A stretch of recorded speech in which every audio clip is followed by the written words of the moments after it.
Bismillahir-Rahman-Nir-Rahim. The Bible, the Quran and Science. The Holy Scriptures examined in the light of modern knowledge by Dr. Maurice Bucaille. Translated from French by Alistair D. Pannell and the author. The Old Testament. General outlines. Who is the author of the Old Testament? One wonders how many readers of the Old Testament, if asked the above question, would reply by repeating what they had read in the introduction to their Bible. They might answer that, even though it was written by men inspired by the Holy Ghost, the author was God. Sometimes, the author of the Bible's presentation confines himself to informing his reader of this succinct observation which puts an end to all further questions. Sometimes he corrects it by warning him that details may subsequently have been added to the primitive text by men. But that nonetheless, the litigious character of a passage does not alter the general truth that proceeds from it. This truth is stressed very heavily. The church authorities answer for it, being the only body, with the assistance of the Holy Ghost, able to enlighten the faithful on such points. Since the councils held in the 4th century, it was the Church that issued the list of holy books, ratified by the councils of Florence. 1441, Trent, 1546, and the First Vatican Council. 1870. To form what today is known as the canon. Just recently, after so many encyclicals, the Second Vatican Council published a text concerning the Revelation which is extremely important. It took 3 years, 1962 to 1966, of strenuous effort to produce. The vast majority of the Bible's readers who find this highly reassuring information at the head of a modern edition have been quite satisfied with the guarantees of authenticity made over past centuries and have hardly thought it possible to debate them. When one refers, however, to works written by clergymen, not meant for mass publication, one realizes that the question concerning the authenticity of the books in the Bible is much more complex than one might suppose a priori. For example, when one consults the modern publication in separate installments of the Bible in French translated under the guidance of the Biblical School of Jerusalem, the tone appears to be very different. One realizes that the Old Testament, like the New Testament, raises problems with controversial elements that, for the most part, the authors of commentaries have not concealed. We also find highly precise data in more condensed studies of a very objective nature, such as Professor Edmund Jacobs' study. The Old Testament. L'Ancien Testament. This book gives an excellent general view. Many people are unaware, and Edmund Jacob points this out, that there were originally a number of texts and not just one. Around the 3rd century B.C., there were at least 3 forms of the Hebrew text. The text which was to become the Masoretic text, the text which was used, in part at least, for the Greek translation, and the Samaritan Pentateuch. In the 1st century B.C., there was a tendency towards the establishment of a single text, but it was not until a century after Christ that the biblical text was definitely established. If we had had the 3 forms of the text, comparison would have been possible, and we could have reached an opinion concerning what the original might have been. Unfortunately, we do not have the slightest idea. Apart from the Dead Sea Scrolls, Cave of Qumran, dating from a pre-Christian era near the time of Jesus, a papyrus of the 10 Commandments of the 2nd century A.D., presenting variations from the classical text, and a few fragments from the 5th century A.D. Geniza of Cairo. The oldest Hebrew text of the Bible dates from the 9th century A.D. The Septuagint was probably the first translation in Greek. It dates from the 3rd century B.C., and was written by Jews in Alexandria. It was on this text that the New Testament was based. It remained authoritative until the 7th century A.D. The basic Greek texts in general use in the Christian world are from the manuscripts catalogued under the title Codex Vaticanus in the Vatican City and Codex Sinaiticus at the British Museum, London. They date from the 4th century A.D. At the beginning of the 5th century A.D., Saint Jerome was able to produce a text in Latin using Hebrew documents. It was later to be called the Vulgate on account of its universal distribution after the 7th century A.D. For the record, we shall mention the Aramaic version and the Syriac Peshitta version, but these are incomplete. All of these versions have enabled specialists to piece together so-called middle-of-the-road texts, a sort of compromise between the different versions. Multilingual collections have also been produced which juxtapose the Hebrew, Greek, Latin, Syriac, Aramaic and even Arabic versions. This is the case of the famous Walton Bible. London, 1667. For the sake of completeness, let us mention that diverging biblical conceptions are responsible for the fact that the various Christian churches do not all accept exactly the same books and have not until now had identical ideas on translation into the same language. The ecumenical translation of the Old Testament is a work of unification written by numerous Catholic and Protestant experts now nearing completion, and should result in a work of synthesis. Thus the human element in the Old Testament is seen to be quite considerable. It is not difficult to understand why from version to version, and translation to translation, with all the corrections inevitably resulting, it was possible for the original text to have been transformed during the course of more than 2,000 years. Origins of the Bible. Before it became a collection of books, it was a folk tradition that relied entirely upon human memory, originally the only means of passing on ideas. This tradition was sung at an elementary stage, writes E. Jacob, every people sings. In Israel, as elsewhere, poetry preceded prose.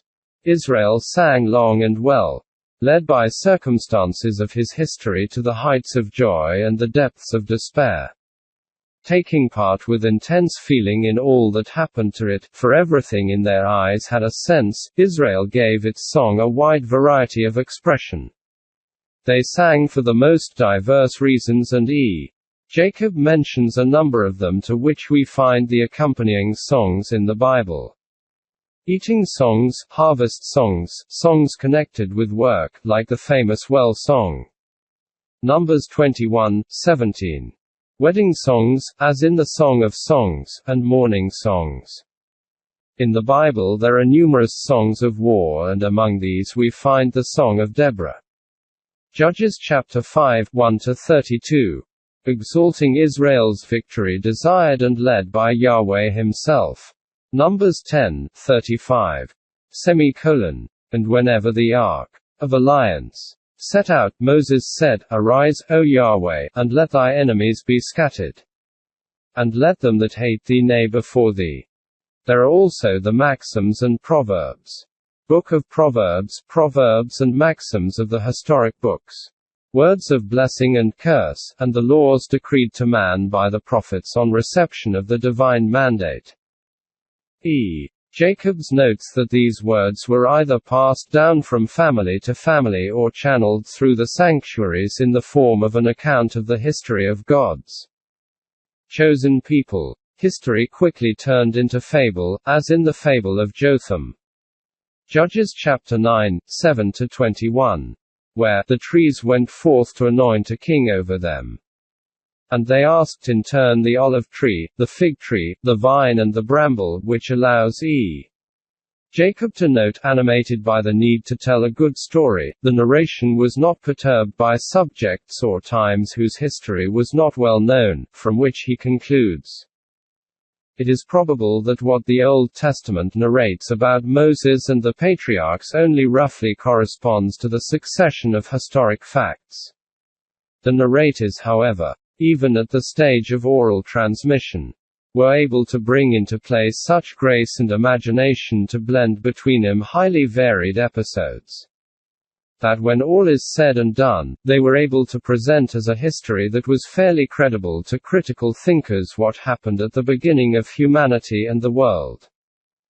There is good reason to believe that after the Jewish people settled in Canaan, at the end of the 13th century B.C., writing was used to preserve and hand down the tradition. There was not, however, complete accuracy, even in what to men seems to demand the greatest durability, i.e., the laws. Among these, the laws which are supposed to have been written by God's own hand, the Ten Commandments, were transmitted in the Old Testament in two versions. Exodus 20, 1-21, and Deuteronomy 5, 1-30. They are the same in spirit, but the variations are obvious. There is also a concern to keep a large written record of contracts, letters, lists of personalities, judges, high city officials, genealogical tables, lists of offerings and plunder. In this way, archives were created which provided documentation for the later editing of definitive works resulting in the books we have today. Thus in each book there is a mixture of different literary genres. It can be left to the specialists to find the reasons for this odd assortment of documents. The Old Testament is a disparate whole based upon an initially oral tradition. It is interesting therefore to compare the process by which it was constituted with what could happen in another period and another place at the time when a primitive literature was born. Let us take, for example, the birth of French literature at the time of the Frankish royalty. The same oral tradition presided over the preservation of important deeds, wars, often in the defense of Christianity, various sensational events where heroes distinguished themselves, that were destined centuries later to inspire court poets, chroniclers and authors of various cycles.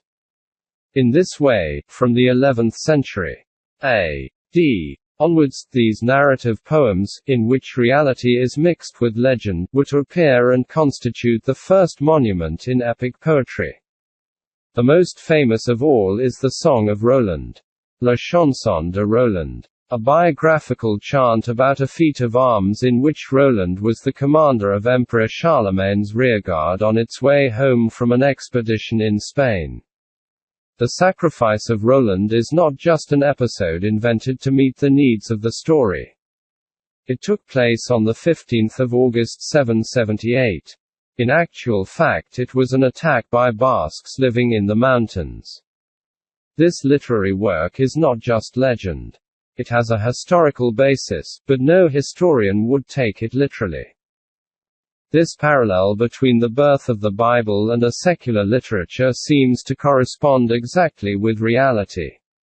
It is in no way meant to relegate the whole biblical text as we know it today to the store of mythological collections, as do so many of those who systematically negate the idea of God.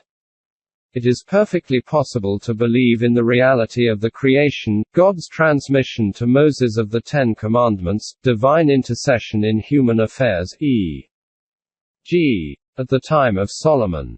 This does not stop us, at the same time, from considering that what has been conveyed to us is the gist of these facts, and that the detail in the description should be subjected to rigorous criticism.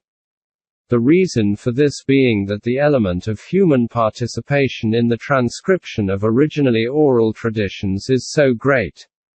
The books of the Old Testament. The Old Testament is a collection of works of greatly differing length and many different genres. They were written in several languages over a period of more than 900 years, based on oral traditions. Many of these works were corrected and completed in accordance with events or special requirements, often at periods that were very distant from one another.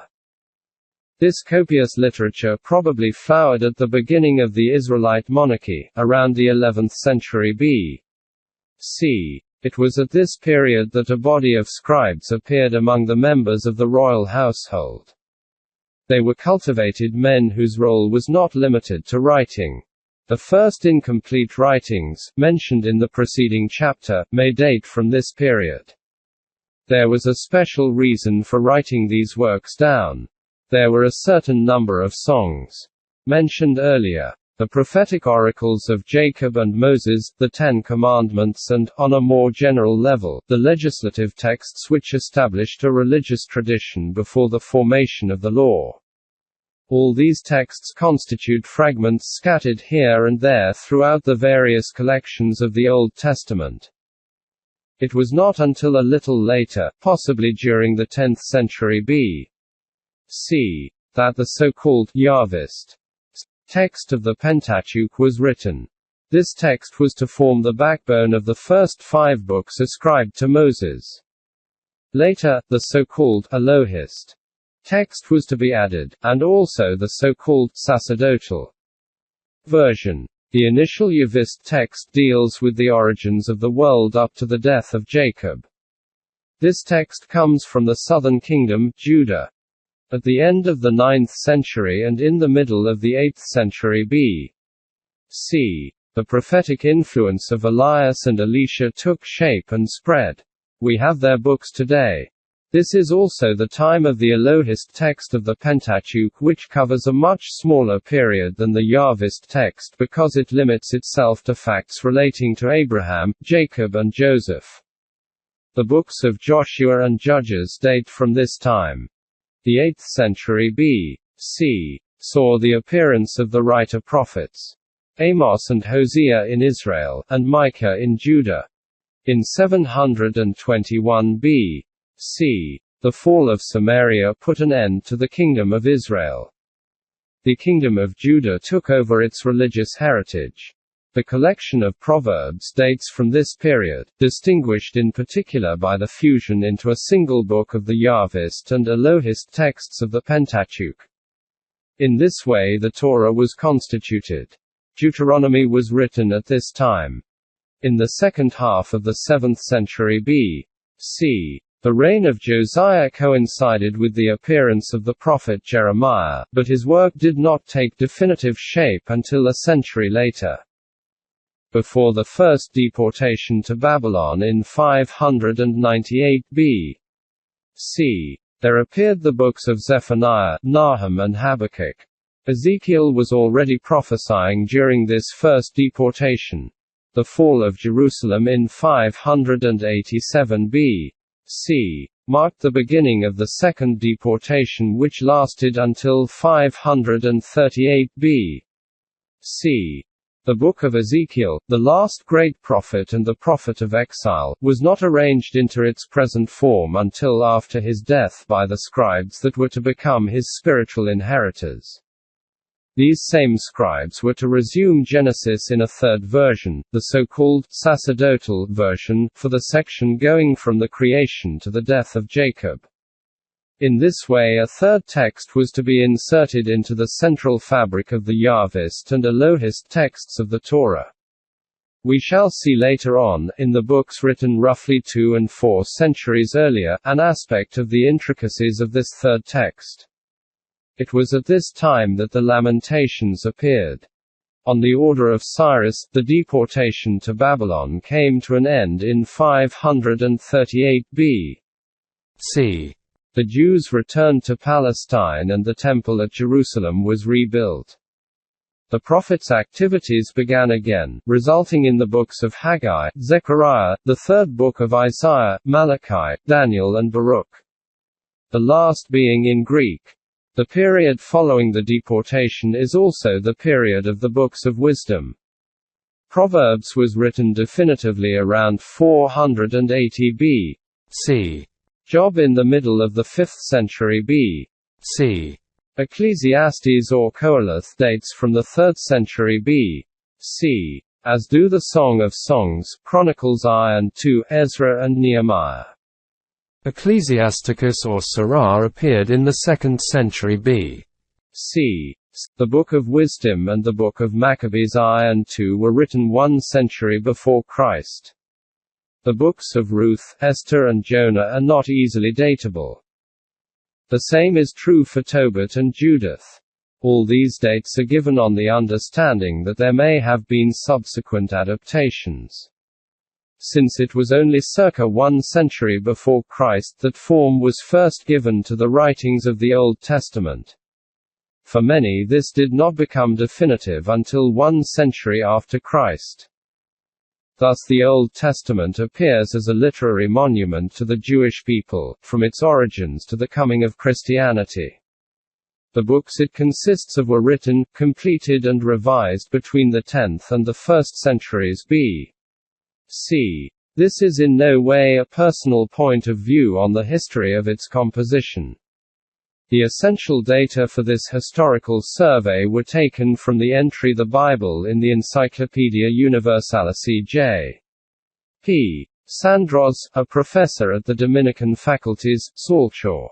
To understand what the Old Testament represents, it is important to retain this information, correctly established today by highly qualified specialists.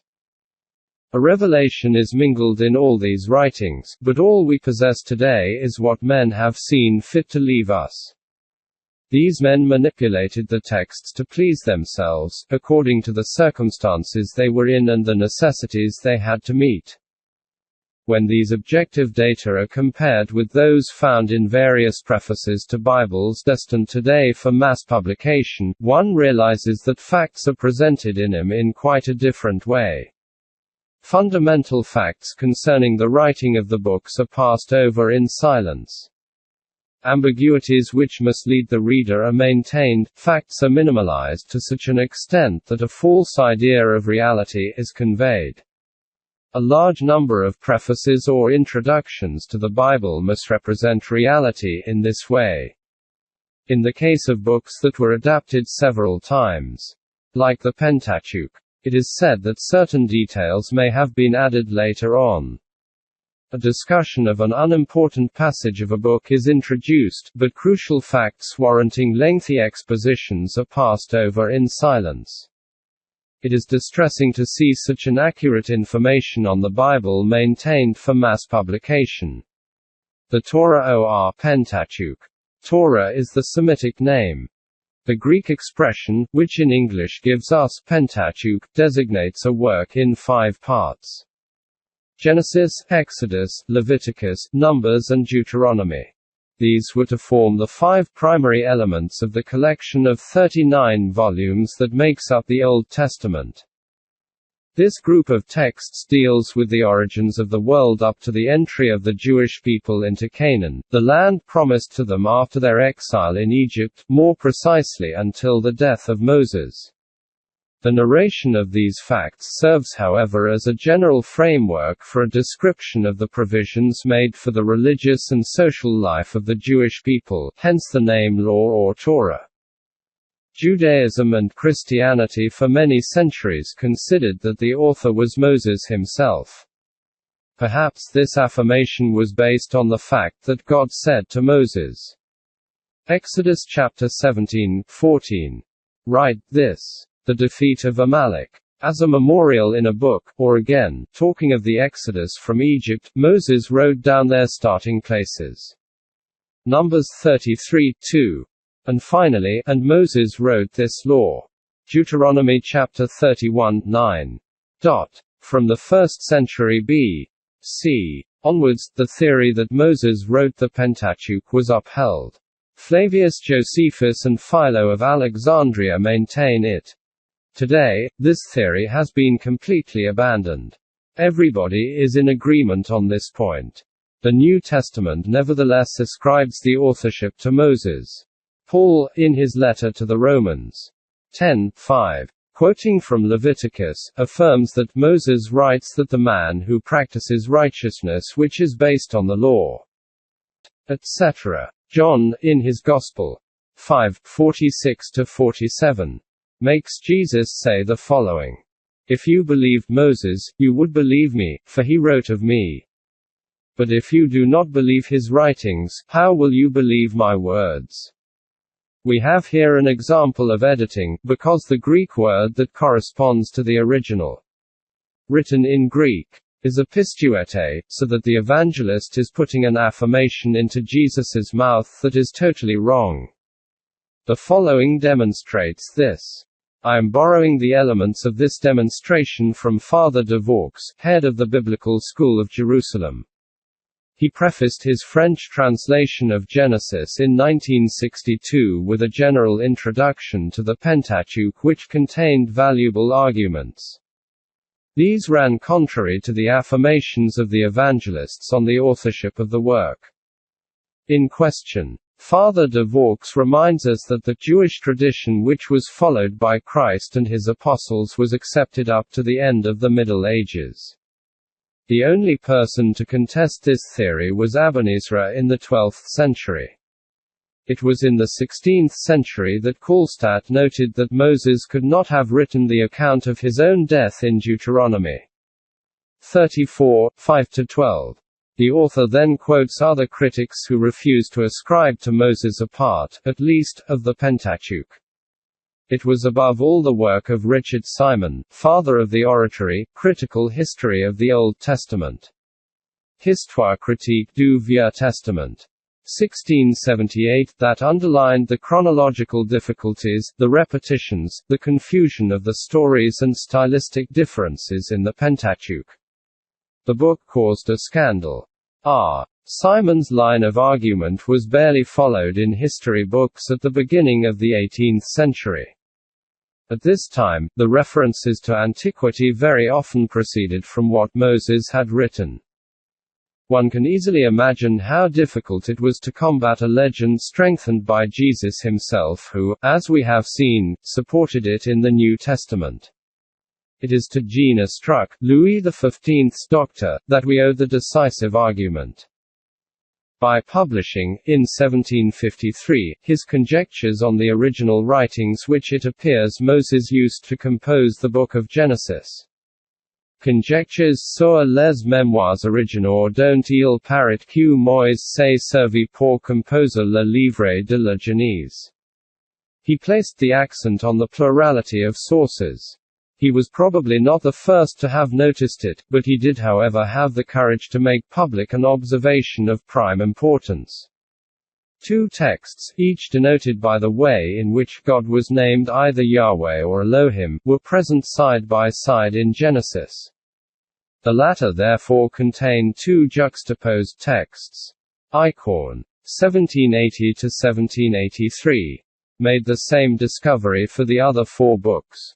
Then Ilgen, 1798, noticed that one of the texts isolated by Estruc, the one where God is named Elohim, was itself divided into two. The Pentateuch literally fell apart.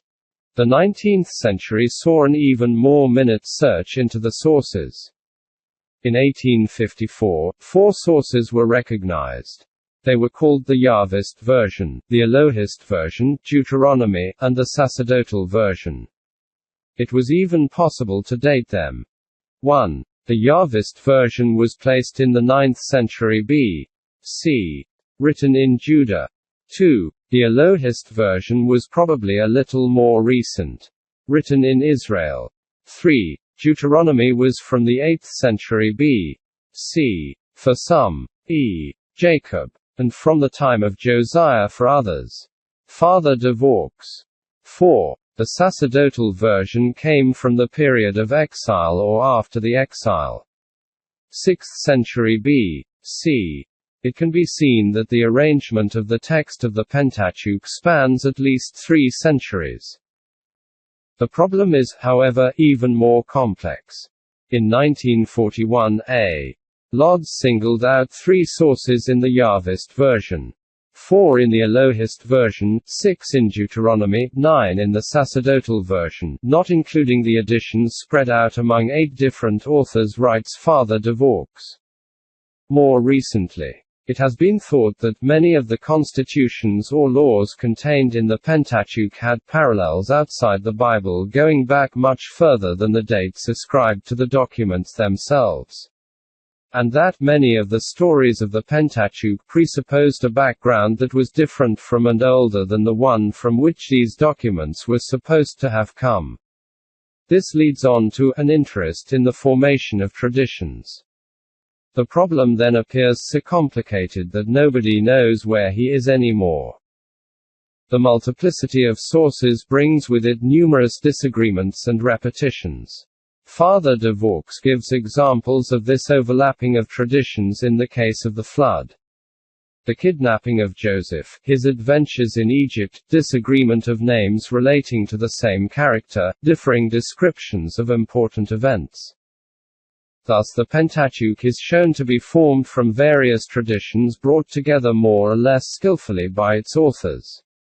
The latter sometimes juxtaposed their compilations and sometimes adapted the stories for the sake of synthesis. They allowed improbabilities and disagreements to appear in the texts, however, which have led modern man to the objective study of the sources. As far as textual criticism is concerned, the Pentateuch provides what is probably the most obvious example of adaptations made by the hand of man. These were made at different times in the history of the Jewish people, taken from oral traditions and texts handed down from preceding generations. It was begun in the 10th or 9th century B.C., with the Yahvist tradition which took the story from its very beginnings. The latter sketches Israel's own particular destiny to fit it back into God's grand design for humanity. Father de Vaux. It was concluded in the 6th century B.C., with the sacerdotal tradition that is meticulous in its precise mention of dates and genealogies. Father de Vaux writes that the few stories this tradition has of its own bear witness to legal preoccupations. Sabbatical rest at the completion of the creation. The alliance with Noah, the alliance with Abraham and the circumcision, the purchase of the cave of Machpelah that gave the patriarchs land in Canaan. We must bear in mind that the sacerdotal tradition dates from the time of the deportation to Babylon and the return to Palestine starting in 538 B.C. There is therefore a mixture of religious and purely political problems. For Genesis alone, the division of the book into three sources has been firmly established. Father de Vaux in the commentary to his translation lists for each source the passages in the present text of Genesis that rely on them. On the evidence of these data it is possible to pinpoint the contribution made by the various sources to any one of the chapters. For example, in the case of the creation, the flood and the period that goes from the flood to Abraham, occupying as it does the first 11 chapters of Genesis, we can see alternating in the biblical text a section of the Yahvist and a section of the sacerdotal texts. The Elohist text is not present in the first 11 chapters. The overlapping of Yahvist and sacerdotal contributions is here quite clear. For the creation and up to Noah, first 5 chapters, the arrangement is simple. A Yahvist passage alternates with a sacerdotal passage from beginning to end of the narration. For the flood and especially chapters 7 and 8 moreover, the cutting of the text according to its source is narrowed down to very short passages and even to a single sentence. In the space of little more than 100 lines of English text, the text changes 17 times. It is from this that the improbabilities and contradictions arise when we read the present-day text. See table on page 15 for schematic distribution of sources. The historical books. In these books we enter into the history of the Jewish people, from the time they came to the Promised Land, which is most likely to have been at the end of the 13th century B.C., to the deportation to Babylon in the 6th century B.C. Here stress is laid upon what one might call that national event which is presented as the fulfillment of divine word. In the narration, however, historical accuracy has rather been brushed aside. A work such as the Book of Joshua complies first and foremost with theological intentions. With this in mind, Jacob underlines the obvious contradiction between archaeology and the texts in the case of the supposed destruction of Jericho and The Book of Judges is centered on the defense of the chosen people against surrounding enemies and on the support given to them by God. The book was adapted several times, as Father A. Lefebvre notes with great objectivity in his preamble to the Crampon Bible. The various prefaces in the text and the appendices bear witness to this. The story of Ruth is attached to the narrations contained in Judges. Table of the distribution of the Yahvist and sacerdotal texts in chapters 1 to 11 in Genesis. The first figure indicates the chapter. The second figure in brackets indicates the number of phrases, sometimes divided into two parts indicated by the letters A and B. Letters Y indicates Yahvist text, S indicates sacerdotal text.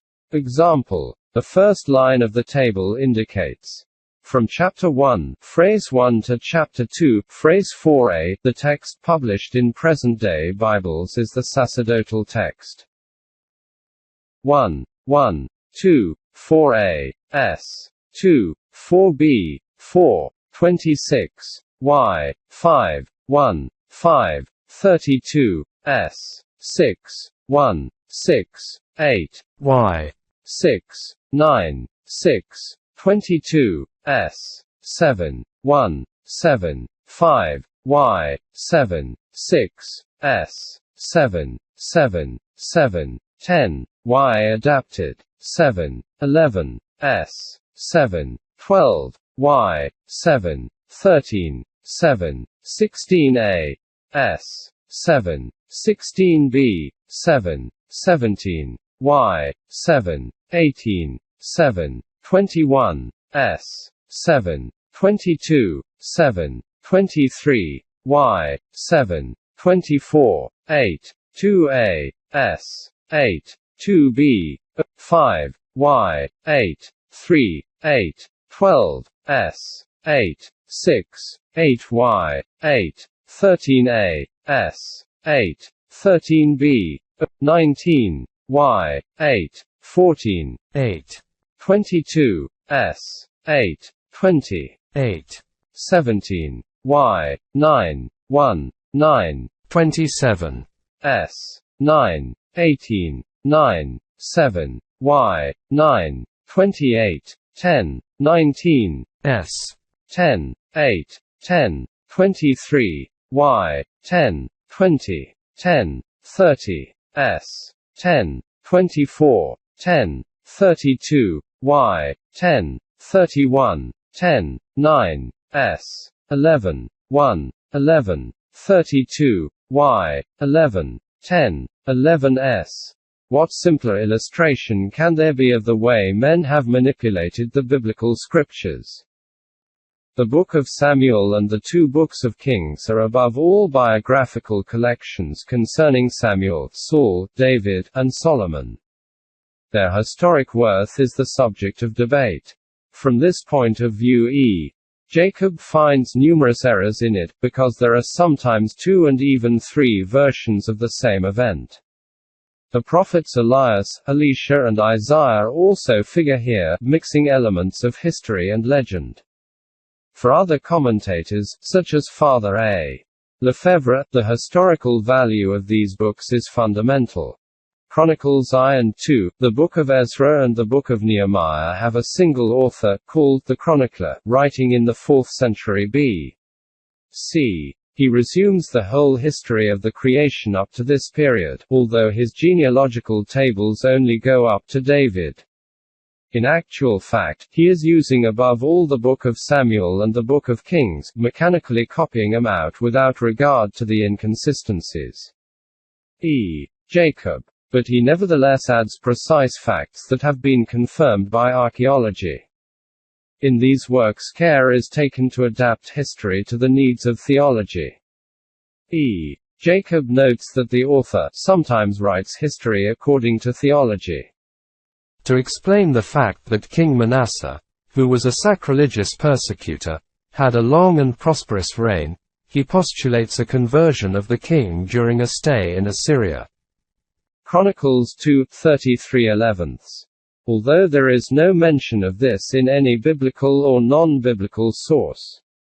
The Book of Ezra and the Book of Nehemiah have been severely criticized because they are full of obscure points, and because the period they deal with, the 4th century B.C., is itself not very well known, there being few non-biblical documents from it. The books of Tobit, Judith and Esther are classed among the historical books. In them very big liberties are taken with history. Proper names are changed, characters and events are invented, all for the best of religious reasons. They are in fact stories designed to serve a moral end, peppered with historical improbabilities and inaccuracies. The books of Maccabees are of quite a different order. They provide a version of events that took place in the 2nd century B.C., which is as exact a record of the history of this period as may be found. It is for this reason that they constitute accounts of great value. The collection of books under the heading historical is therefore highly disparate. History is treated in both a scientific and a whimsical fashion. The prophetic books. Under this heading we find the preachings of various prophets who in the Old Testament have been classed separately from the first great prophets such as Moses, Samuel, Elias and Elisha, whose teachings are referred to in other books. The prophetic books cover the period from the 8th to the 2nd century B.C. In the 8th century B.C., there were the books of Amos, Hosea, Isaiah and Micah. The first of these is famous for his condemnation of social injustice, the second for his religious corruption which leads him to bodily suffering. For being forced to marry a sacred harlot of a pagan cult. Like God suffering for the degradation of his people but still granting them his love. Isaiah is a figure of political history. He is consulted by kings and dominates events. He is the prophet of grandeur. In addition to his personal works, his oracles are published by his disciples right up until the 3rd century B.C. Protests against iniquities, fear of God's judgment, proclamations of liberation at the time of exile and later on the return of the Jews to Palestine. It is certain that in the case of the 2nd and 3rd Isaiah, the prophetic intention is paralleled by political considerations that are as clear as daylight. The preaching of Micah, a contemporary of Isaiah, follows the same general ideas. In the 7th century B.C., Zephaniah, Jeremiah, Nahum and Habakkuk distinguished themselves by their preachings. Jeremiah became a martyr. His oracles were collected by Baruch, who is also perhaps the author of Lamentations. The period of exile in Babylon at the beginning of the 6th century B.C. gave birth to intense prophetic activity. Ezekiel figures importantly as the consoler of his brothers, inspiring hope among them. His visions are famous. The book of Obadiah deals with the misery of a conquered Jerusalem. After the exile, which came to an end in 538 B.C., prophetic activity resumed with Haggai and Zechariah, who urged the reconstruction of the temple. When it was completed, writings going under the name of Malachi appeared. They contain various oracles of a spiritual nature. One wonders why the book of Jonah is included in the prophetic books when the Old Testament does not give it any real text to speak of. Jonah is a story from which one principal fact emerges: the necessary submission to divine will. Daniel was written in 3 languages: Hebrew, Aramaic and Greek. According to Christian commentators, it is a disconcerting apocalypse from an historical point of view. It is probably a work from the Maccabean period, 2nd century B.C. Its author wished to maintain the faith of his countrymen, at the time of the abomination of desolation, by convincing them that the moment of deliverance was at hand. Jacob.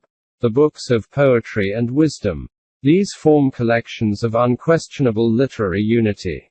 Foremost among them are the Psalms, the greatest monument to Hebrew poetry. A large number were composed by David and the others by priests and Levites. Their themes are praises, supplications and meditations, and they served a liturgical function. The Book of Job, the Book of Wisdom and Piety par excellence, probably dates from 400 to 500 B.C. The author of Lamentations, on the fall of Jerusalem at the beginning of the 6th century B.C. may well be Jeremiah. We must once again mention the Song of Songs. Allegorical chants mostly about divine love. The Book of Proverbs, a collection of the words of Solomon and other wise men of the court, and Ecclesiastes or Koheleth, where earthly happiness and wisdom are debated. We have, therefore, a collection of works with highly disparate contents written over at least 7 centuries, using extremely varied sources before being amalgamated inside a single work.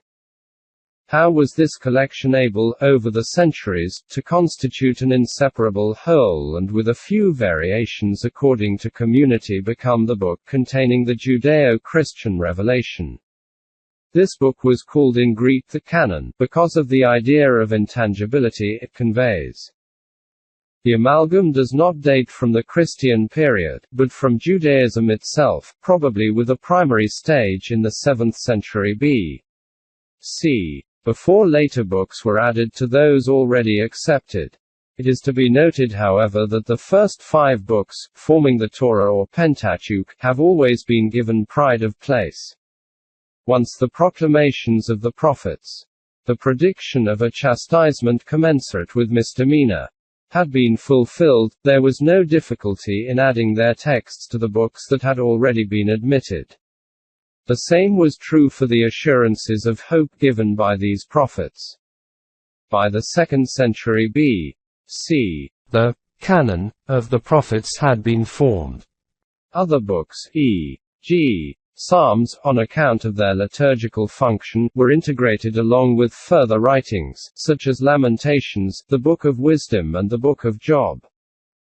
Christianity, which was initially Judeo-Christianity, has been carefully studied, as we shall see later on, by modern authors, such as Cardinal Danielu.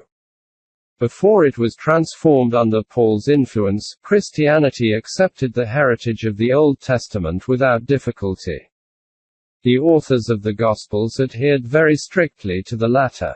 But whereas a purge has been made of the Gospels by ruling out the Apocrypha, the same selection has not been deemed necessary for the Old Testament. Everything, or nearly everything, has been accepted. Who would have dared dispute any aspects of this disparate amalgam before the end of the Middle Ages, in the West at least? The answer is nobody, or almost nobody. From the end of the Middle Ages up to the beginning of modern times, 1 or 2 critics began to appear. But, as we have already seen, the church authorities have always succeeded in having their own way. Nowadays, there is without doubt a genuine body of textual criticism. But even if ecclesiastic specialists have devoted many of their efforts to examining a multitude of detailed points, they have preferred not to go too deeply into what they euphemistically call difficulties. They hardly seem disposed to study them in the light of modern knowledge. They may well establish parallels with history, principally when history and biblical narration appear to be in agreement, but so far they have not committed themselves to be a frank and thorough comparison with scientific ideas. They realize that this would lead people to contest notions about the truth of Judeo-Christian scriptures, which have so far remained undisputed. The Old Testament and science findings. Few of the subjects dealt with in the Old Testament, and likewise the Gospels, give rise to a confrontation with the data of modern knowledge. When an incompatibility does occur between the biblical text and science, however, it is on extremely important points. As we have already seen in the preceding chapter, historical errors were found in the Bible, and we have quoted several of these pinpointed by Jewish and Christian experts in exegesis. The latter have naturally had a tendency to minimize the importance of such errors. They find it quite natural for a sacred author to present historical fact in accordance with theology and to write history to suit certain needs. We shall see further on. In the case of the Gospel according to Matthew, the same liberties taken with reality and the same commentaries aimed at making admissible as reality what is in contradiction to it. A logical and objective mind cannot be content with this procedure. From a logical angle, it is possible to single out a large number of contradictions and improbabilities. The existence of different sources that might have been used in the writing of a description may be at the origin of two different presentations of the same fact. This is not all. Different adaptations, later additions to the text itself, like the commentaries added a posteriori, then included in the text later on when a new copy was made. These are perfectly recognized by specialists in textual criticism and very frankly underlined by some of them. In the case of the Pentateuch alone, for example, Father de Vaux in the general introduction preceding his translation of Genesis, pages 13 and 14, has drawn attention to numerous disagreements. We shall not quote them here since we shall be quoting several of them later on in this study. The general impression one gains is that one must not follow the text to the letter. Here is a very typical example. In Genesis 6:3, God decides just before the flood henceforth to limit man's lifespan to 120 years. His days shall be 120 years. Further on, however, we note in Genesis 11:10-32, that the 10 descendants of Noah had lifespans that range from 148 to 600 years. See table in this chapter showing Noah's descendants down to Abraham. The contradiction between these two passages is quite obvious. The explanation is elementary. The first passage, Genesis chapter 6:3, is a Uvis text, probably dating as we have already seen from the 10th century B.C. The second passage in Genesis 11:10-32 is a much more recent text, 6th century B.C., from the sacerdotal version. This version is at the origin of these genealogies, which are as precise in their information on lifespans as they are improbable when taken en masse. It is in Genesis that we find the most evident incompatibilities with modern science. These concern three essential points. 1. The creation of the world and its stages. 2. The date of the creation of the world and the date of man's appearance on earth. 3. The description of the flood. The creation of the world. As Father de Vaux points out, Genesis starts with two juxtaposed descriptions of the creation. When examining them from the point of view of their compatibility with modern scientific data, we must look at each one separately. First description of the creation. The first description occupies the first chapter and the very first verses of the second chapter. It is a masterpiece of inaccuracy from a scientific point of view.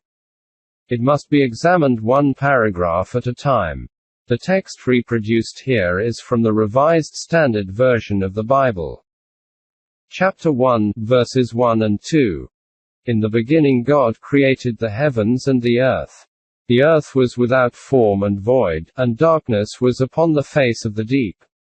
And the Spirit of God was moving over the face of the waters. It is quite possible to admit that before the creation of the earth, what was to become the universe as we know it was covered in darkness. To mention the existence of water at this period is, however, quite simply pure imagination. We shall see in the third part of this book how there is every indication that at the initial stage of the formation of the universe a gaseous mass existed. It is an error to place water in it. Verses 3-5.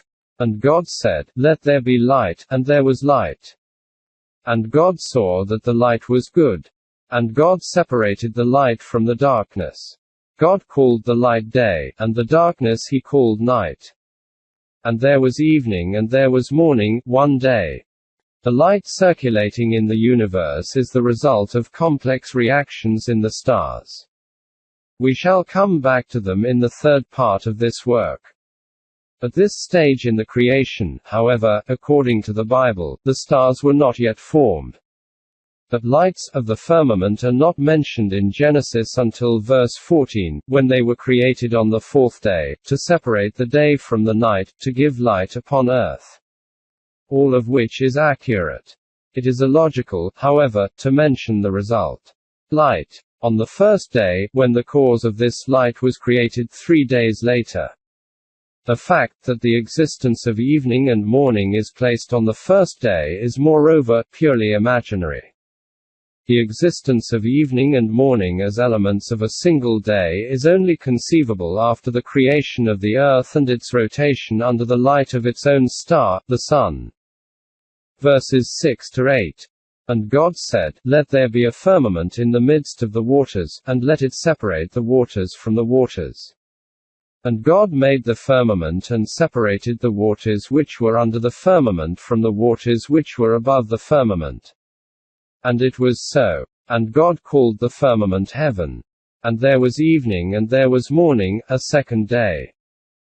The myth of the waters is continued here with their separation into 2 layers by a firmament that in the description of the flood allows the waters above to pass through and flow onto the earth. This image of the division of the waters into 2 masses is scientifically unacceptable. Verses 9-13. And God said, Let the waters under the heavens be gathered together into one place, and let the dry land appear.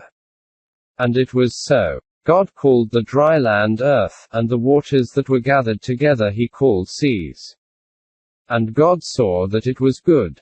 And God said, Let the earth put forth vegetation, plants yielding seed, and fruit trees bearing fruit in which is their seed, each according to its kind upon the earth.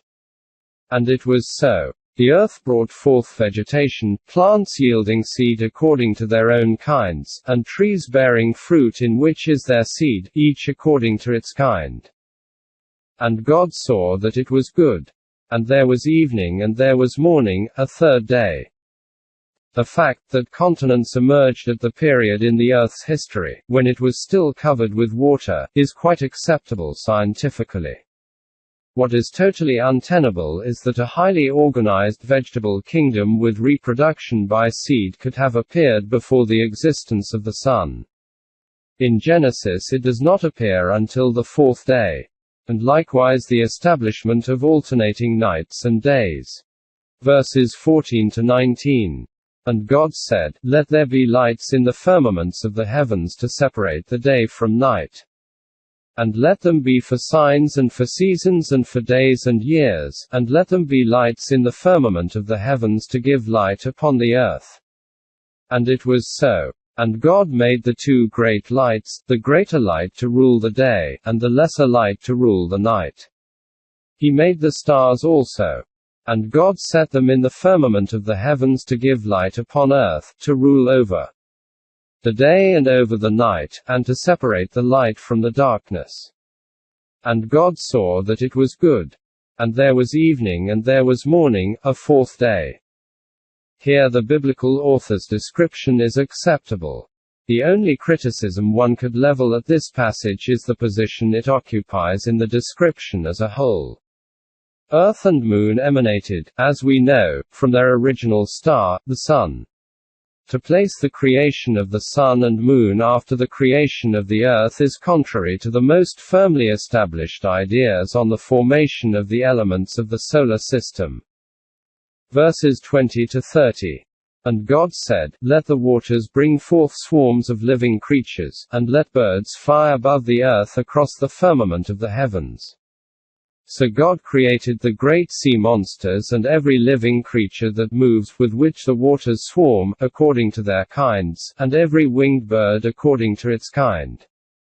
And God saw that it was good. And God blessed them, saying, Be fruitful and multiply and fill the waters in the seas, and let birds multiply on the earth. And there was evening and there was morning, a fifth day. This passage contains assertions which are unacceptable. According to Genesis, the animal kingdom began with the appearance of creatures of the sea and winged birds. The biblical description informs us that it was not until the next day, as we shall see in the following verses, that the earth itself was populated by animals. It is certain that the origins of life came from the sea, but this question will not be dealt with until the third part of this book. From the sea, the earth was colonized, as it were, by the animal kingdom. It is from animals living on the surface of the earth, and in particular from one species of reptile which lived in the Second Era, that it is thought the birds originated. Numerous biological characteristics common to both species make this deduction possible. The beasts of the earth are not, however, mentioned until the sixth day in Genesis. After the appearance of the birds. This order of appearance, beasts of the earth after birds, is not therefore acceptable. Verses 24 to 31.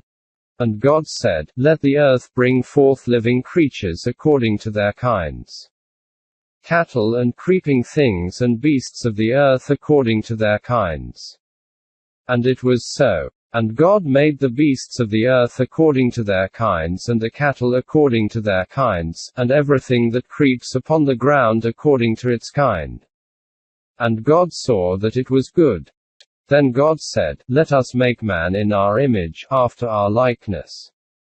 And let them have dominion.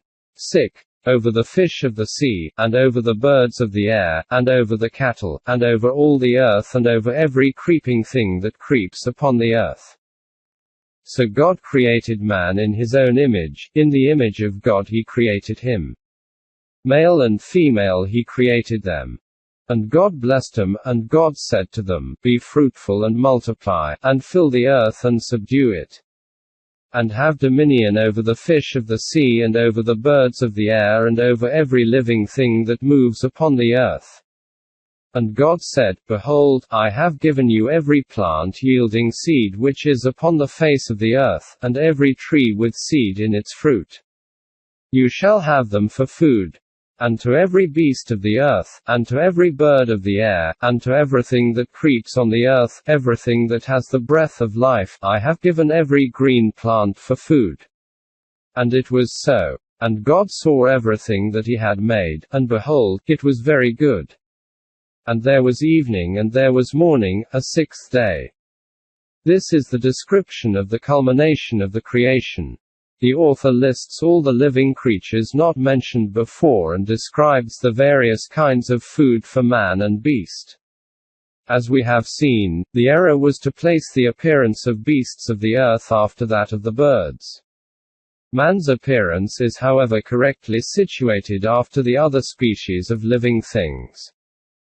The description of the creation finishes in the first 3 verses of chapter 2. Thus the heavens and the earth were finished, and all the host of them. And on the seventh day God finished his work which he had done, and he rested on the seventh day from all his work which he had done. So God blessed the seventh day and hallowed it, because on it God rested from all his work which he had done in creation. These are the generations of the heavens and the earth when they were created. This description of the seventh day calls for some comment. Firstly, the meaning of certain words. The text is taken from the Revised Standard Version of the Bible mentioned above. The word host signifies here, in all probability, the multitude of beings created. As for the expression, he rested, it is a manner of translating the Hebrew word Shabbath, from which the Jewish day for rest is derived, hence the expression in English, Sabbath. It is quite clear that the rest that God is said to have taken after his 6 days' work is a legend. There is nevertheless an explanation for this. We must bear in mind that the description of the creation examined here is taken from the so-called sacerdotal version. written by priests and scribes who were the spiritual successors of Ezekiel, the prophet of the exile to Babylon, writing in the 6th century B.C. We have already seen how the priests took the Yahvist and Elohist versions of Genesis and remodeled them after their own fashion in accordance with their own preoccupations. Father de Vaux has written that the legalist character of these writings was very essential. An outline of this has already been given above. Whereas the Yahvist text of the creation, written several centuries before the sacerdotal text, makes no mention of God's Sabbath, taken after the fatigue of a week's labor, the authors of the sacerdotal text bring it into the description. They divide the latter into separate days, with the very precise indication of the days of the week. They build it around the sabbatic day of rest, which they have to justify to the faithful by pointing out that God was the first to respect it. Subsequent to this practical necessity, the description that follows has an apparently logical religious order, but in fact scientific data permit us to qualify the latter as being of a whimsical nature. The idea that successive phases of the creation, as seen by the sacerdotal authors in their desire to incite people to religious observation, could have been compressed into the space of 1 week is one that cannot be defended from a scientific point of view. Today we are perfectly aware that the formation of the universe and the earth took place in stages that lasted for very long periods. Opening parenthesis. In the third part of the present work, we shall examine this question when we come to look at the Quranic data concerning the creation.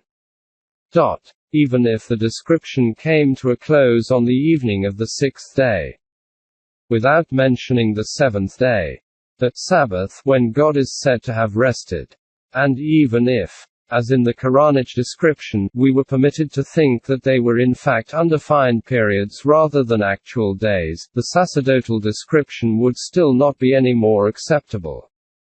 The succession of episodes it contains is an absolute contradiction with elementary scientific knowledge. It may be seen therefore that the sacerdotal description of the creation stands out as an imaginative and ingenious fabrication. Its purpose was quite different from that of making the truth known. Second description. The second description of the creation in Genesis follows immediately upon the first without comment or transitional passage. It does not provoke the same objections. We must remember that this description is roughly 3 centuries older and is very short. It allows more space to the creation of man and earthly paradise than to the creation of the earth and heavens. It mentions this very briefly. Opening parenthesis. Chapter 2, 4b-7. In the day that Yahweh God made the earth and the heavens, when no plant of the field was yet in the earth and no herb of the field had yet sprung up, for Yahweh God had not caused it to rain upon the earth, and there was no man to till the ground. But a flood went up from earth and watered the whole face of the ground. Then Yahweh God formed man of dust from the ground, and breathed into his nostrils the breath of life. And man became a living being. This is the Yahvist text that appears in the text of present-day Bibles. The sacerdotal text was added to it later on, but one may ask if it was originally so brief. Nobody is in a position to say whether the Yahvist text has not, in the course of time, been pared down. We do not know if the few lines we possess represent all that the oldest biblical text of the creation had to say.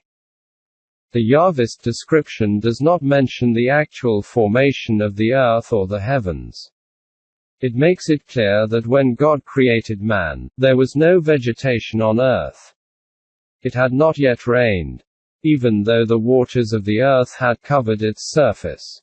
The sequel to the text confirms this. God planted a garden at the same time as man was created. The vegetable kingdom therefore appears on earth at the same time as man. This is scientifically inaccurate. Man did not appear on earth until a long time after vegetation had been growing on it. We do not know how many hundreds of millions of years separate the two events. This is the only criticism that one can level at the Yahvist text.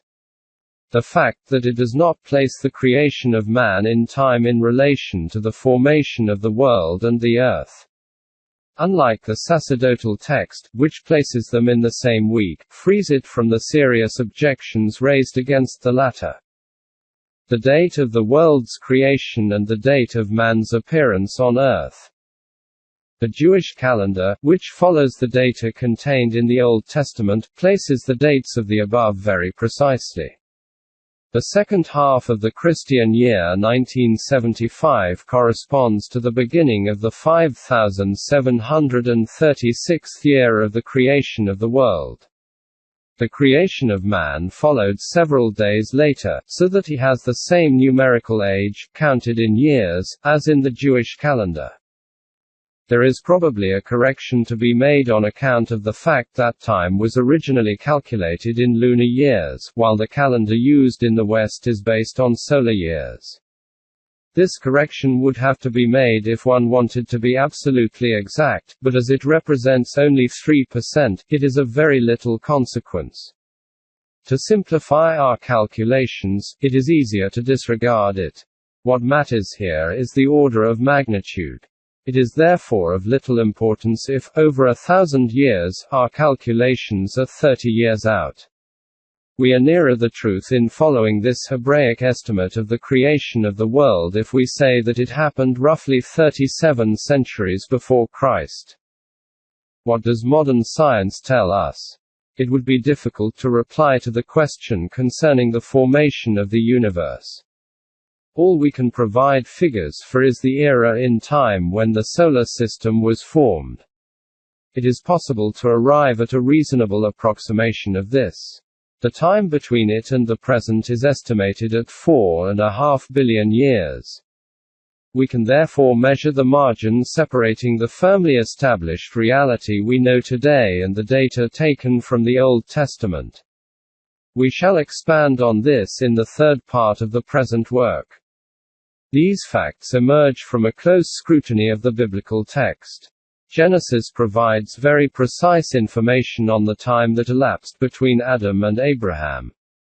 For the period from the time of Abraham to the beginnings of Christianity, the information provided is insufficient. It must be supported by other sources. 1. From Adam to Abraham. Genesis provides extremely precise genealogical data in chapters 4, 5, 11, 21 and 25. They concern all of Abraham's ancestors in direct line back to Adam.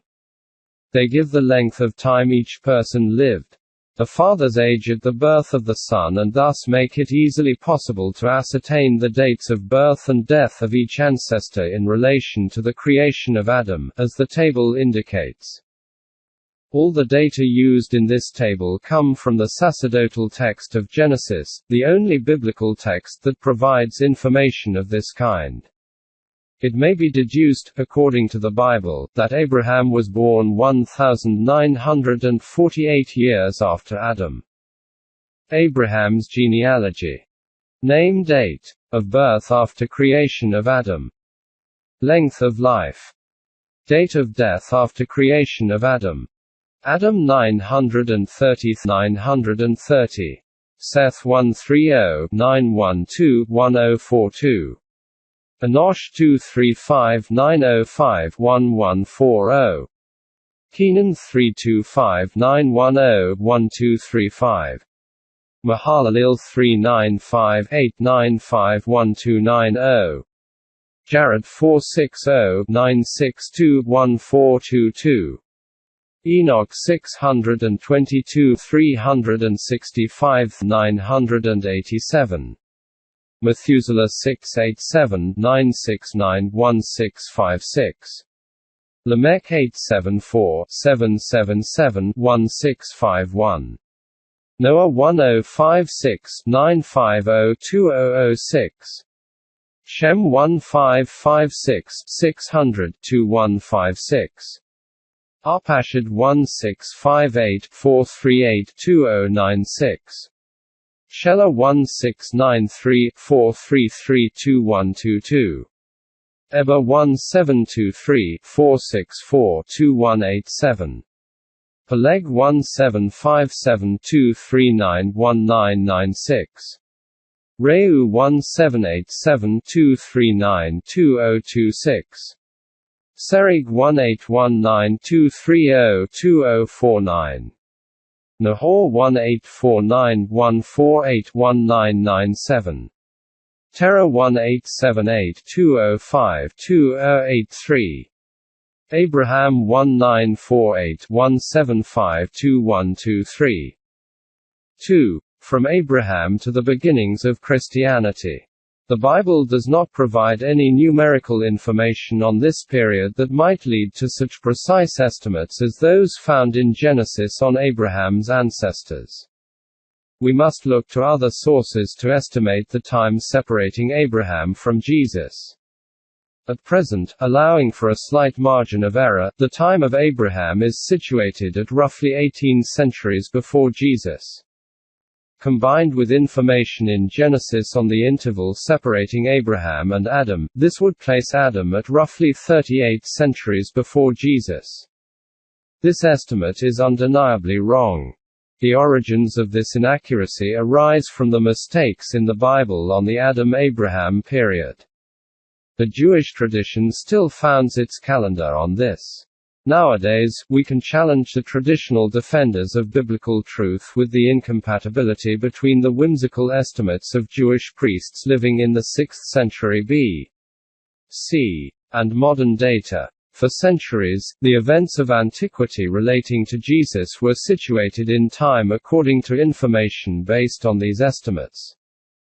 Before modern times, editions of the Bible frequently provided the reader with a preamble explaining the historical sequence of events that had come to pass between the creation of the world and the time when the books were edited. The figures vary slightly according to the time.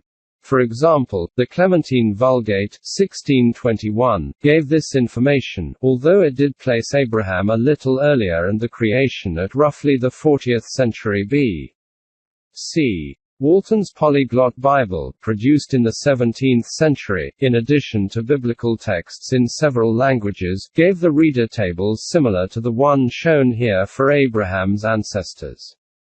Almost all the estimates coincide with the figures given here.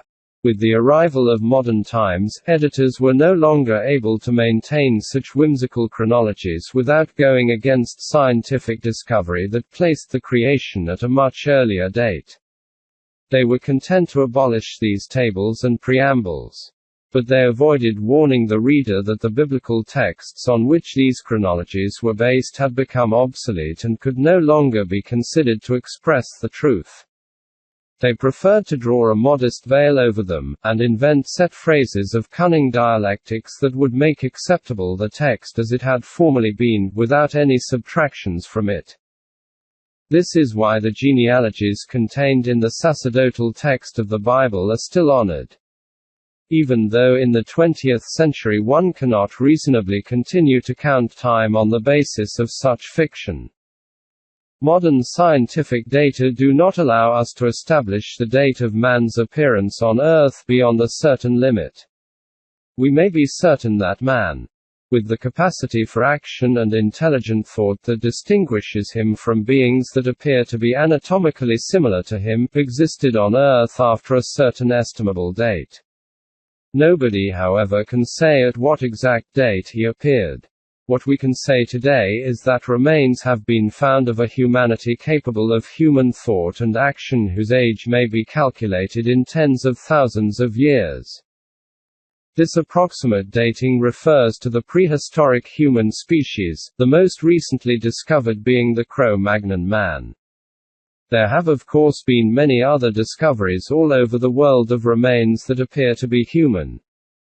These relate to less highly evolved species, and their age could be somewhere in the hundreds of thousands of years. But were they genuine men? Whatever the answer may be, Scientific data are sufficiently precise concerning the prehistoric species like the Cro-Magnon man, to be able to place them much further back than the epoch in which Genesis places the first men. There is therefore an obvious incompatibility between what we can derive from the numerical data in Genesis about the date of man's appearance on Earth and the firmly established facts of modern scientific knowledge. The Flood. Chapters 6, 7 and 8 are devoted to the description of the flood. In actual fact, there are two descriptions. They have not been placed side by side, but are distributed all the way through. Passages are interwoven to give the appearance of a coherent succession of varying episodes. In these three chapters there are, in reality, blatant contradictions. Here again the explanation lies in the existence of two quite distinct sources. The Yahvist and sacerdotal versions. It has been shown earlier that they formed a disparate amalgam. Each original text has been broken down into paragraphs or phrases. Elements of one source alternating with the other, so that in the course of the complete description, we go from one to another 17 times in roughly 100 lines of English text. Taken as a whole, the story goes as follows. Man's corruption had become widespread, so God decided to annihilate him along with all the other living creatures. He warned Noah and told him to construct the ark into which he was to take his wife, his 3 sons and their wives, along with other living creatures. The two sources differ for the latter. One passage, sacerdotal, says that Noah was to take 1 pair of each species. Then in the passage that follows, Yahvist, it is stated that God ordered him to take 7 males and 7 females from each of the so-called pure animal species, and a single pair from the impure species. Further on, however, it is stated that Noah actually took 1 pair of each animal. Specialists, such as Father de Vaux, state that the passage in question is from an adaptation of the Yahvist description. Rainwater is given as the agent of the flood in one Yahvist passage, but in another sacerdotal, the flood is given a double cause: rainwater and the waters of the earth. The earth was submerged right up to and above the mountain peaks.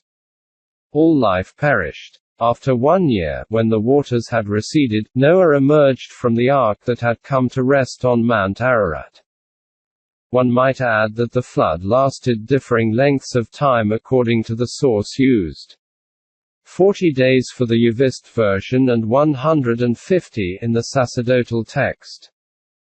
The Yahvist version does not tell us when the event took place in Noah's life, but the sacerdotal text tells us that he was 600 years old. The latter also provides information in its genealogies that situates him in relation to Adam and Abraham. If we calculate according to the information contained in Genesis, Noah was born 1056 years after Adam. See Table of Abraham's genealogy. And the flood therefore took place 1656 years after the creation of Adam. In relation to Abraham, Genesis places the flood 292 years before the birth of this patriarch. According to Genesis, the flood affected the whole of the human race, and all living creatures created by God on the face of the earth were destroyed. Humanity was then reconstituted by Noah's 3 sons and their wives, so that when Abraham was born roughly 3 centuries later, he found a humanity that was already reformed into separate communities. How could this reconstruction have taken place in such a short time? This simple observation deprives the narration of all verisimilitude. Furthermore, historical data show its incompatibility with modern knowledge. Abraham is placed in the period 1800 to 1850 B.C. And if the flood took place, as Genesis suggests in its genealogies, roughly 3 centuries before Abraham, we would have to place him somewhere in the 21st to 22nd century. B.C. Modern historical knowledge confirms that at this period, civilizations had sprung up in several parts of the world. For their remains have been left to posterity. In the case of Egypt, for example, the remains correspond to the period preceding the Middle Kingdom. 2100 B.C. At roughly the date of the first intermediate period before the 11th dynasty. In Babylonia it is the 3rd dynasty at Ur. We know for certain that there was no break in these civilizations, so that there could have been no destruction affecting the whole of humanity, as it appears in the Bible. We cannot therefore consider that these three biblical narrations provide man with an account of facts that correspond to the truth. We are obliged to admit that, objectively speaking, the texts which have come down to us do not represent the expression of reality. We may ask ourselves whether it is possible for God to have revealed anything other than the truth. It is difficult to entertain the idea that God taught to man ideas that were not only fictitious, but contradictory. We naturally arrive therefore at the hypothesis that distortions occurred that were made by man or that arose from traditions passed down from one generation to another by word of mouth. Or from the texts of these traditions once they were written down. When one knows that a work such as Genesis was adapted at least twice over a period of not less than 3 centuries, it is hardly surprising to find improbabilities or descriptions that are incompatible with reality. This is because the progress made in human knowledge has enabled us to know, if not everything, enough at least about certain events to be able to judge the degree of compatibility between our knowledge and the ancient descriptions of them. There is nothing more logical than to maintain this interpretation of biblical errors which only implicates man himself. It is a great pity that the majority of commentators, both Jewish and Christian, do not hold with it. The arguments they use nevertheless deserve careful attention. Position of Christian authors with regard to scientific error in the biblical texts. A critical examination. One is struck by the diverse nature of Christian commentators' reactions to the existence of these accumulated errors, improbabilities and contradictions. Certain commentators acknowledge some of them and do not hesitate in their work to tackle thorny problems. Others pass lightly over unacceptable statements and insist on defending the text word for word. The latter try to convince people by apologetic declarations, heavily reinforced by arguments which are often unexpected, in the hope that what is logically unacceptable will be forgotten. In the introduction to his translation of Genesis, Father de Vaux acknowledges the existence of critical arguments and even expands upon their cogency. Nevertheless, for him the objective reconstitution of past events has little interest. As he writes in his notes, the fact that the Bible resumes the memory of 1 or 2 disastrous floods of the valleys of the Tigris and Euphrates, enlarged by tradition until they took on the dimensions of a universal cataclysm, is neither here nor there. The essential thing is, however, that the sacred author has infused into this memory eternal teachings on the justice and mercy of God toward the malice of man and the salvation of the righteous. In this way justification is found for the transformation of a popular legend into an event of divine proportions, and it is as such that it is thought fit to present the legend to men's faith following the principle that an author has made use of it to illustrate religious teachings. An apologetic position of this kind justifies all the liberties taken in the composition of writings which are supposed to be sacred and to contain the Word of God. If one acknowledges such human interference in what is divine, all the human manipulations of the biblical texts will be accounted for. If there are theological intentions, all manipulations become legitimate. So that those of the sacerdotal authors of the 6th century are justified, including their legalist preoccupations that turned into the whimsical descriptions we have already seen. A large number of Christian commentators have found it more ingenious to explain errors, improbabilities and contradictions in biblical descriptions by using the excuse that the biblical authors were expressing ideas in accordance with the social factors of a different culture or mentality. From this arose the definition of respective literary genres, which was introduced into the subtle dialectics of commentators, so that it accounts for all difficulties. Any contradictions there are between two texts are then explained by the difference in the way each author expressed ideas in his own particular literary genre. This argument is not, of course, acknowledged by everybody because it lacks gravity. It has not entirely fallen into disuse today, however, and we shall see in the New Testament its extravagant use as an attempt to explain blatant contradictions in the Gospels. Another way of making acceptable what would be rejected by logic when applied to a litigious text, is to surround the text in question with apologetical considerations. The reader's attention is distracted from the crucial problem of the truth of the text itself and deflected towards other problems. Cardinal Daniellou's reflections on the flood follow this mode of expression. They appear in the review Living God, Dieu Vivant, under the title, Flood, Baptism, Judgment. Deluge, Baptême, Judgment. Where he writes, the oldest tradition of the Church has seen in the theology of the flood an image of Christ and the Church. It is an episode of great significance. A judgment striking the whole human race. Having quoted from Origen in his homilies on Ezekiel, he talks of the shipwreck of the entire universe saved in the ark. Cardinal Daniellou dwells upon the value of the number 8, expressing the number of people that were saved in the ark. Noah and his wife, his 3 sons and their wives. He turns to his own use Justin's writings in his dialogue. They represent the symbol of the 8th day when Christ rose from the dead, and Noah, the firstborn of a new creation, is an image of Christ who was to do in reality what Noah had prefigured. He continues the comparison between Noah on the one hand, who was saved by the ark made of wood and the water that made it float. Water of the flood from which a new humanity was born. And on the other, the cross made of wood. He stresses the value of this symbolism and concludes by underlining the spiritual and doctrinal wealth of the sacrament of the flood. There is much that one could say about such apologetical comparisons.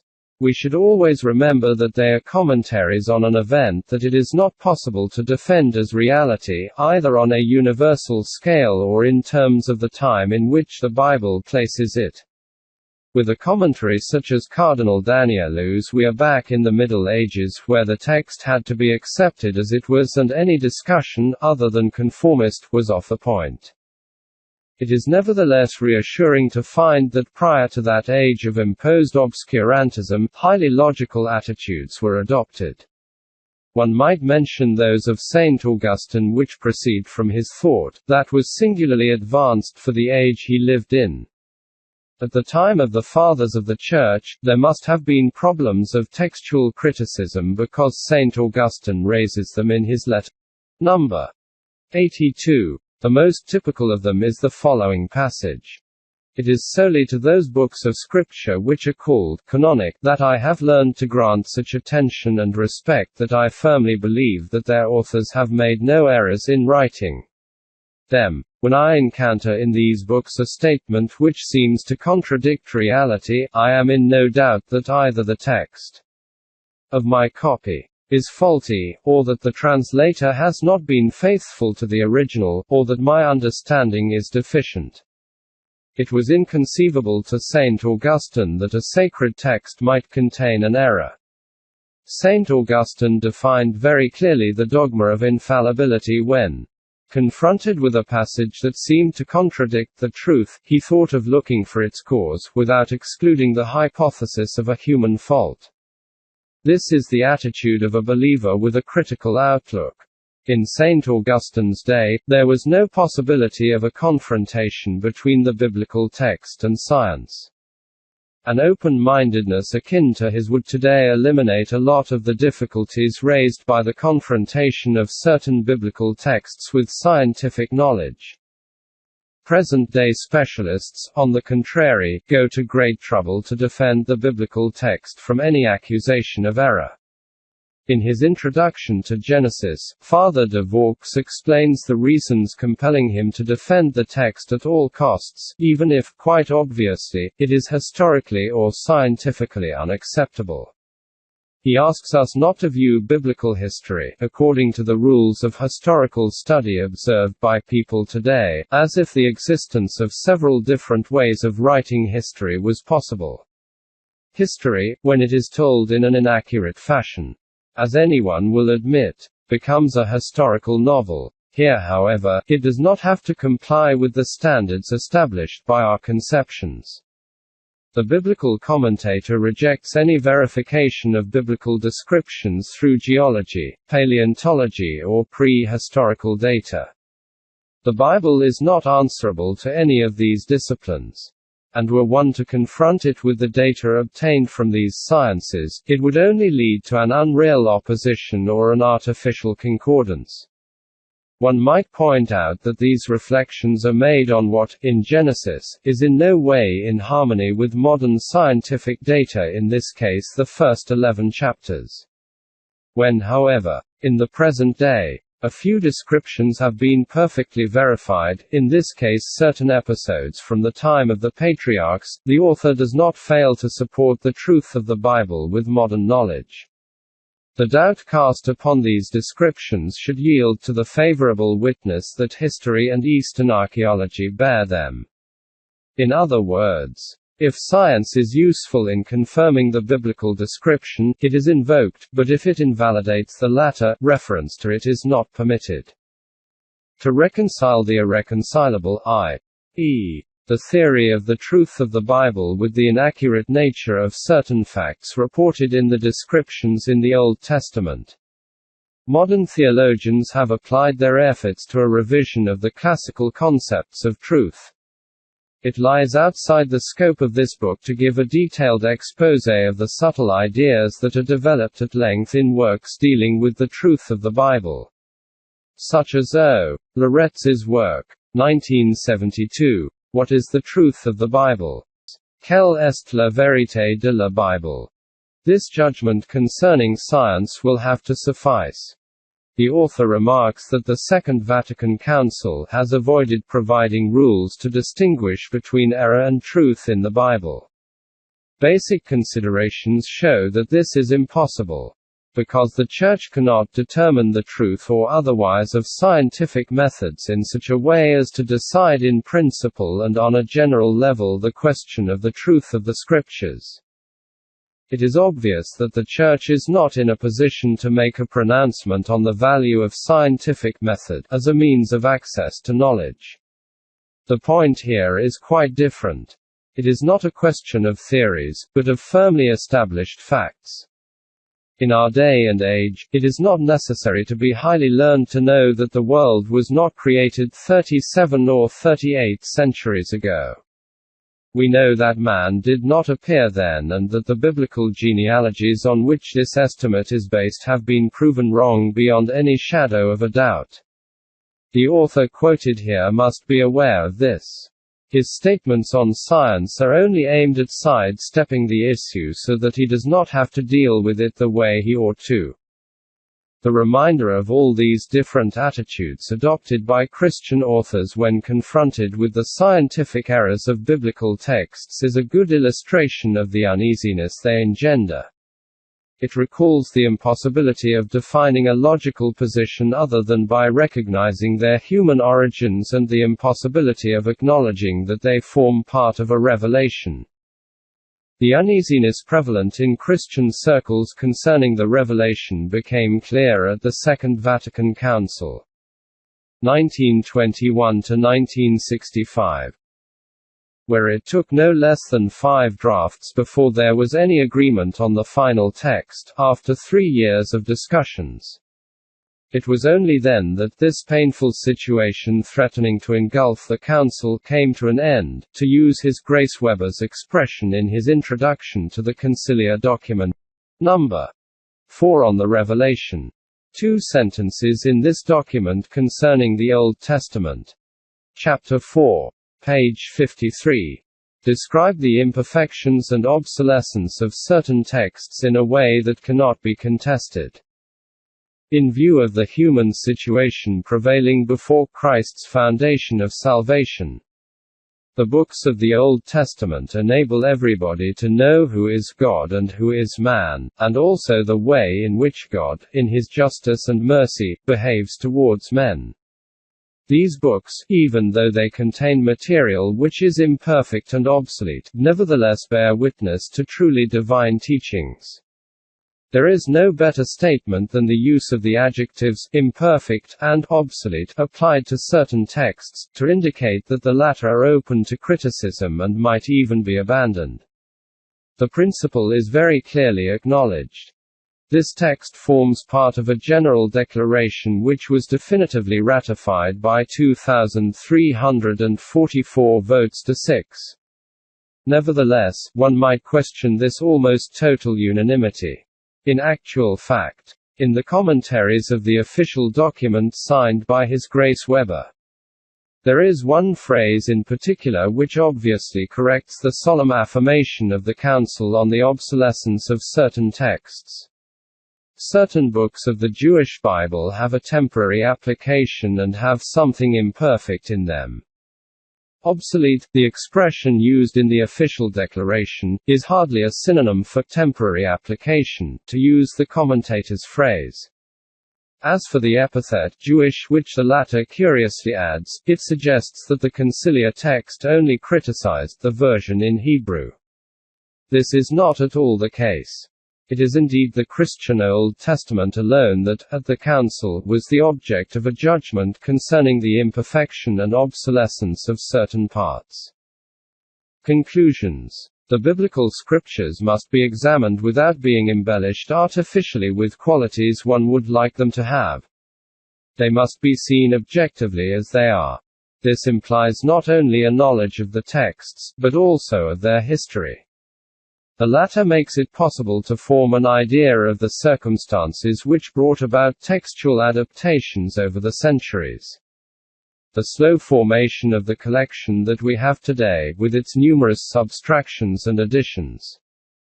The above makes it quite possible to believe that different versions of the same description can be found in the Old Testament, as well as contradictions, historical errors, improbabilities and incompatibilities with firmly established scientific data. They are quite natural in human works of a very great age. How could one fail to find them in the books written in the same conditions in which the biblical text was composed? At a time when it was not yet possible to ask scientific questions, and one could only decide on improbabilities or contradictions, a man of good sense, such as Saint Augustine, considered that God could not teach man things that did not correspond to reality. He therefore put forward the principle that it was not possible for an affirmation contrary to the truth to be of divine origin, and was prepared to exclude from all the sacred texts anything that appeared to him to merit exclusion on these grounds. Later, at a time when the incompatibility of certain passages of the Bible with modern knowledge has been realized, the same attitude has not been followed. This refusal has been so insistent that a whole literature has sprung up, aimed at justifying the fact that, in the face of all opposition, texts have been retained in the Bible that have no reason to be there. The Second Vatican Council, 1962 to 1965, has greatly reduced this uncompromising attitude by introducing reservations about the books of the Old Testament which contain material that is imperfect and obsolete. One wonders if this will remain a pious wish or if it will be followed by change in attitude towards material which, in the 20th century, is no longer acceptable in the books of the Bible. In actual fact, save for any human manipulation, the latter were destined to be the witness of true teachings coming from God. Tolui Islam Trust 25B, Gulberg 2, Lahore, Pakistan. Tolui Islam@gmail.com